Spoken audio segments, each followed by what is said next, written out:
Good morning, my dear students. This is Entrepreneurship 2. I'm Miss Tania Poveda. Welcome back. Don't forget, it's very important, just save this information. In case you cannot save it, you can take notes on your folder or your notebook. Anyway, this is going to be in YouTube, so you can watch it later too. Are you ready? Okay, guess what we're going to talk about? Yes, we continue with investigation techniques. Don't worry, we're almost done. We already checked, we already studied about surveys, interviews, focus group, and last class we finished it with observation. So today we're going to talk about product testing. Probably this one is kind of common for you because it's something that sounds familiar and probably we have participated. Probably we were part of product testing without knowing. We're going to know that in the end of the video.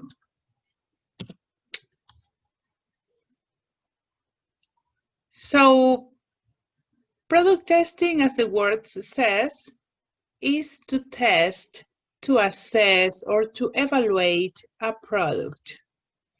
And I chose this picture to explain a little bit about product testing because, as you can see here, you have different tools that you use when you are building something.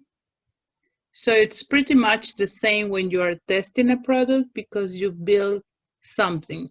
You collect information and then you build a solution or you improve a product. So you need this kind of tools. By this kind of tools, I mean product testing, not these ones. This is just a way to explain, okay? So you need this kind of tools to know better how to improve your product or your service. So here we have a definition about product testing.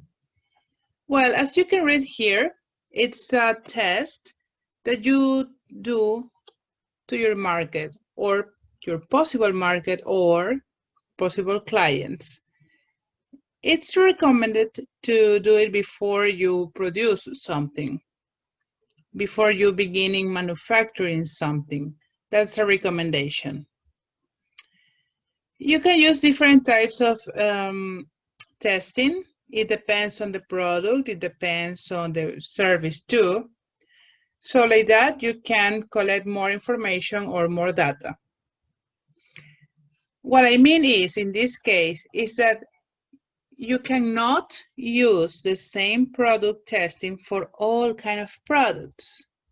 Obviously, because they have different purposes. So you can't use the same questions or the same techniques or the same evaluators or indicators or things like that. If we're talking, for example, about cars and peanut butter, if we are talking about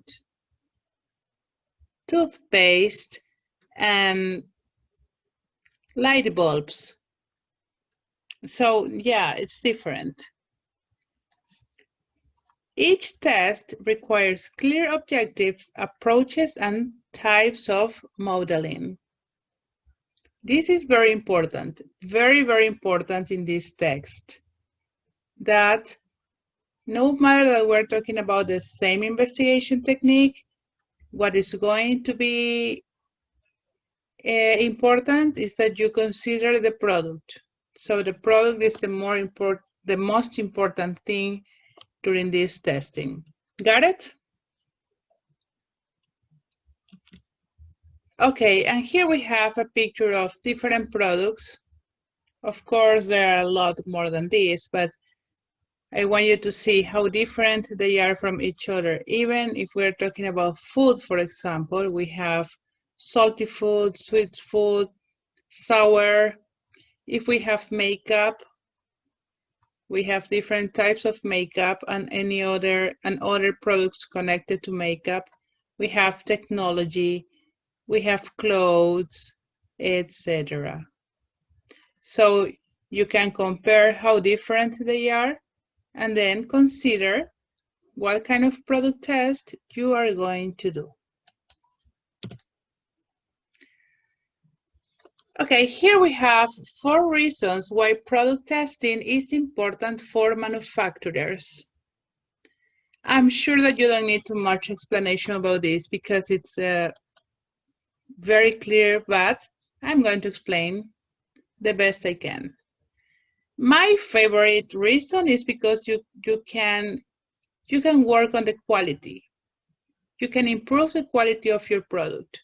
When you know how to improve it and you do it better, people will know that you did it and they are going to be happy and they're going to buy more of your product.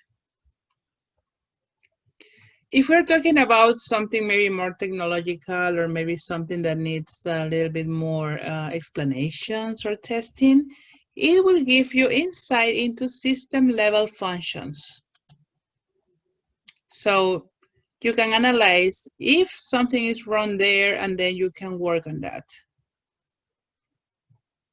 Find out what your product can endure and catch product defects early on. These are only 4 reasons why these tests are important. Of course, probably you find more or other people say other reasons, that's okay. But again, if you ask me, my favorite one is about the quality. Oh, something very important too, it's also how something works. Because sometimes something can be really easy for you to use, but kind of hard for other people. Or the opposite, something is really hard for you, but it's going to be very easy for other people. And that's something you find out during the observation, like you already know, and also by giving the product to people and people try. People try to use it and then you observe, you talk to them, and you get the information you need. You collect data. Well, here we have the product testing life cycle. First of all, you need the requirement analysis. So you have the product and then you ask for an analysis. You plan the test. It's not just like that. There is not like a whole formula for everything. No, you test, planning. Then you develop the test. Then you set up environment. It is like you choose the place, people in the room, the light, all the necessary materials to work on the product testing. So in number 5 is everything. It's when everything is going to happen. Number 5 is the test execution. So here is when you are going to observe, to interview, to talk to people and know what's going on there. After this, the last stage, and you finish the investigation or the product testing with test cycle closure. So you say thank you very much for your attention, you ask them questions, you wish them well, and things like that. Okay, so we have this 6th stage in a life cycle of the product testing. Well, right now we're going to watch a video about some kids using a product. It's mostly like a commercial, but it's kind of fun. In that video, I want you to observe if they have the six stages or not. Okay, so keep this in your mind or probably take a picture with your cell phone so you can watch it on your phone while I play the video. And then let me know if you find the 6 stages, okay? Okay, let's continue.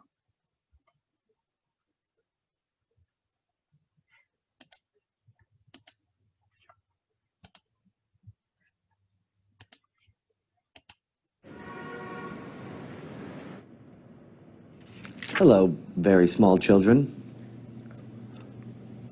So is this everybody's first focus group? Yeah. Yes. Okay. Does anyone know what a smartphone does? Hit the bell if you know. Ella, Yeah. what does a smartphone do? You call somebody and you take a picture of somebody and text somebody. Okay, great. Let's all pick up our phones. Everybody, can you turn them on? Yeah. Hello? Hi, is this Avery? Yes. Avery, where are you right now? I'm in focus group. What are you doing in the focus group? I'll be home in a few minutes, but don't worry about my dad. I'll be home soon. And then if you want to see a cheetah, you could be so funny when water puddles. Okay. I have no idea what you just said, but thanks for calling. Okay. Everybody, let's go into video mode. I want you to point your cameras at Mr. Frog. Okay? Zoom on Mr. Frog.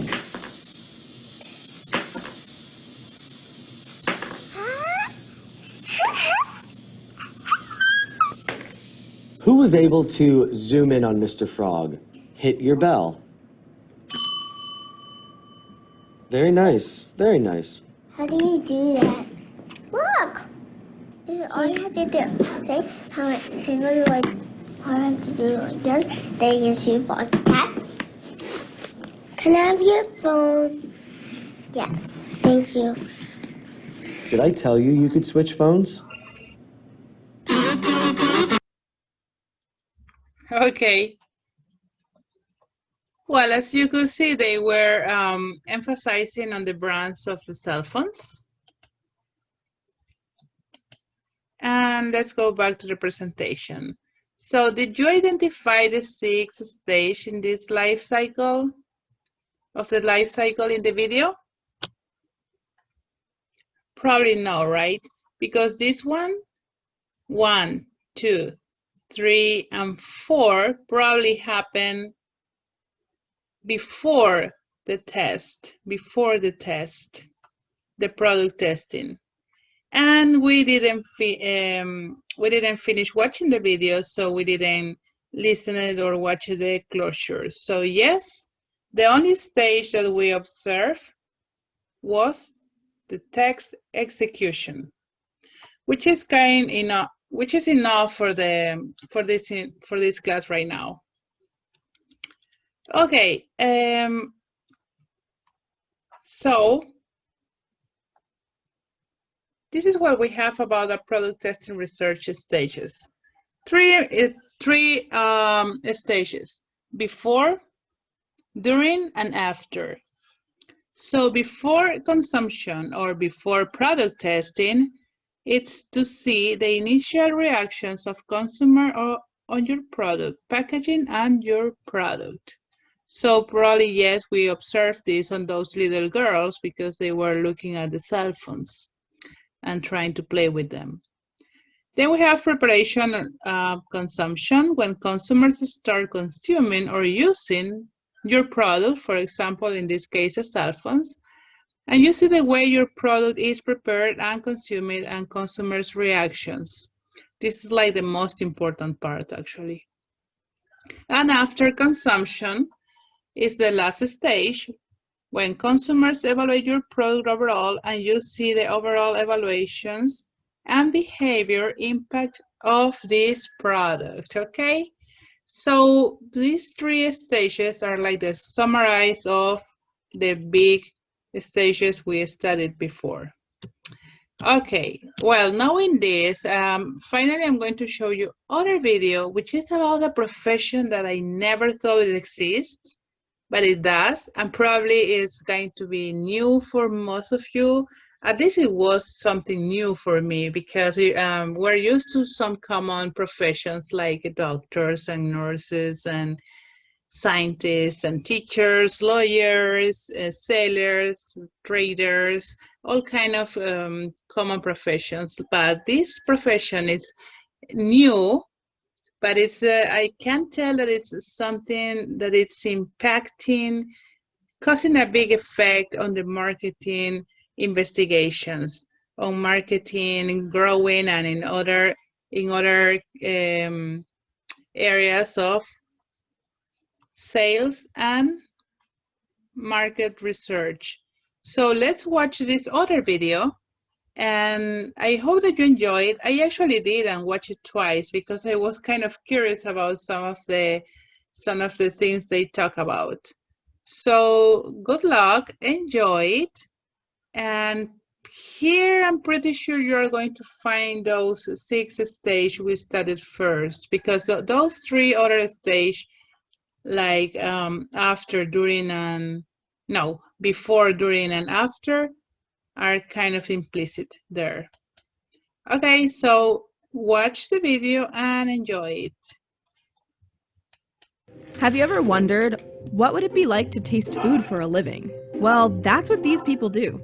They're called sensory evaluators. You might call them taste testers, but they're so much more than that. My name is Gail Van Seville. I am the founder, owner, and president of Sensory Spectrum, and I have been in the sensory business for over 50 years. You do the math. Sensory evaluators are trained for over 100 hours. More on that later.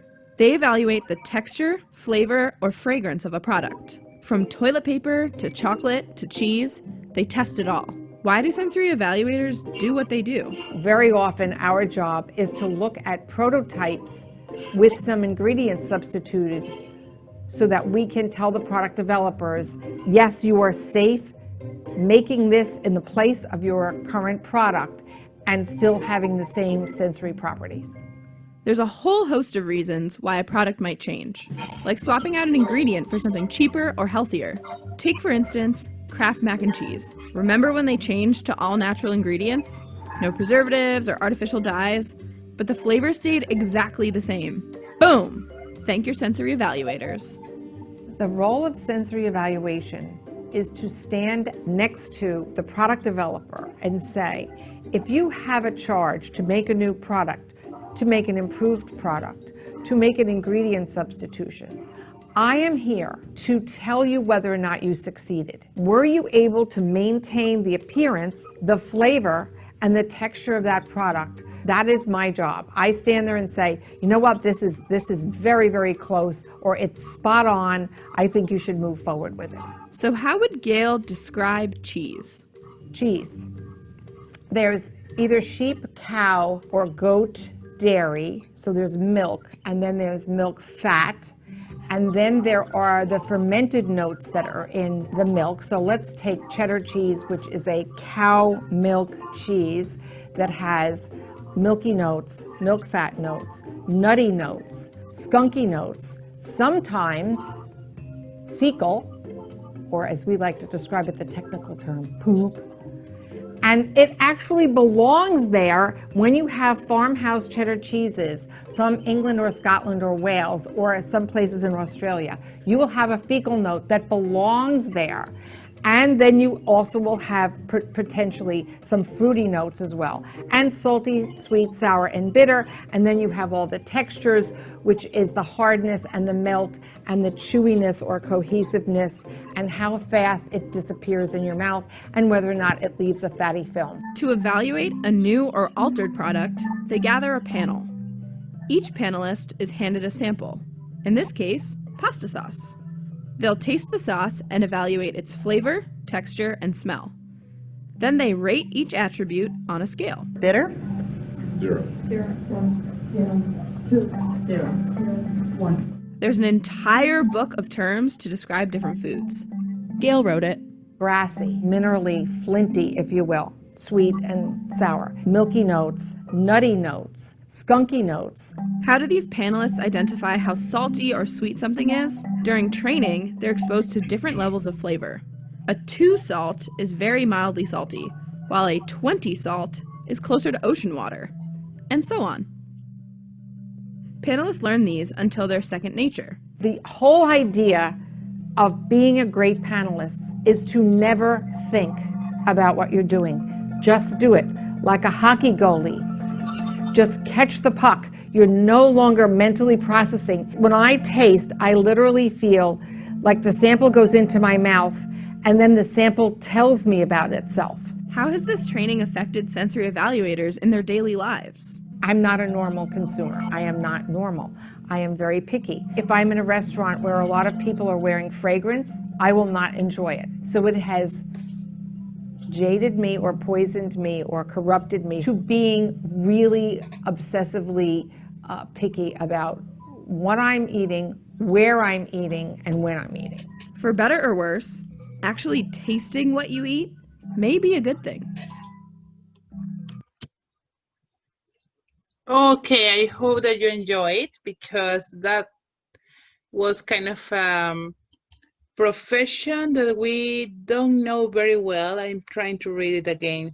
Basically, they try food and try to keep same flavors or to improve them if it's necessary, of course. Well, the video is right here in the presentation. You can watch it again if you want to. And let's continue. Do you remember I told you you have an after the product testing? So what I like about product testing is that you can combine different investigation techniques. It's not only trying the product, like for flavors or any other products like cars or shoes or whatever. You can combine like a focus group and a survey. Like you watching in video number 1 with the little girls using the cell phones, they were working in a focus group, right? And right now, after trying the products, we can evaluate with a survey. So these are the examples of questions. You can have open questions. Open questions, like, remember that those are the with W questions, right? Like what, how, why, when, etc. Examples: what was your biggest concern or fear before buying our product? So it can be any product. What should we have done to improve your experiences? So these 2 questions, you know, they're open. They're going to talk about the quality of the product. So they are qualitative questions. Open questions or qualitative questions, because you can write with your own words what you think. And here we have a rating scale. So you rate from 0 to 10. How likely are you to recommend us to a family or friend, right? Like you will recommend to family or friends, like completely agree? Yes. Completely disagree? No, 0.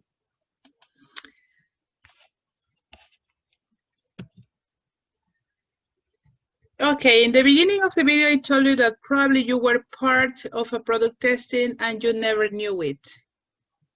So sometimes we go to the supermarket, here maybe Mi Comisariato or Supermarket Maxi or Aquí or any other supermarket, and there are people giving you food so you can try, like sausages or tuna or cookies, right?